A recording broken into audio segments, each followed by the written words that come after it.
Highlights now, the Raptors hosting the Nets. Vince Carter returns to his former home in Toronto, and the crowd let him have it every time he touched the ball. Here he hits a turnaround fadeaway over Anthony Parker.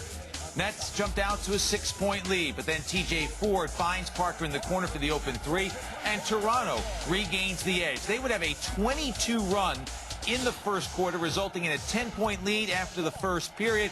Mo Pete there, pulling up on the break, hitting the jumper from the top of the key. It was 24-14 after one. Marcus Williams gets the steal. He'll take it coast to coast to the layup. The Nets with a 10-0 run of their own. Oh, that's a nice steal, nice layup. And he can pass.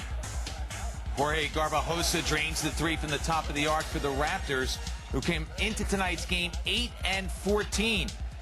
Then in the third, Rasho Nesterovic hits the turnaround jumper over Carter. He had 12 points and 5 rebounds. Toronto up by 8. Andrea Bargnani, baseline, he loves it.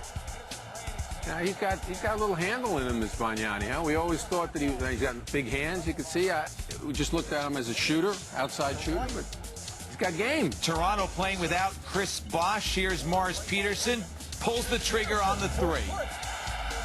Toronto leading 74-69, then TJ Ford again will knock down the jumper. He had 17 points, 9 boards, 8 assists, just misses out on the triple-double as Toronto goes on to the 90-78 victory. They move to 9-14.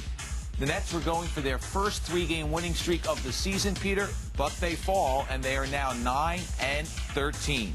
So Toronto with the victory. Morris Peterson had 11 points, and after the game, he chatted with Jim Spinarkle. Orlando's game played a big part in this game. You know, I think we finally figured out that we need to play with some heart, to play with some toughness. And we came out tonight, got at New Jersey from the start, and that was the difference of the game. How much more of an incentive is there when Vince Carter is on the other team coming into Toronto to play against him?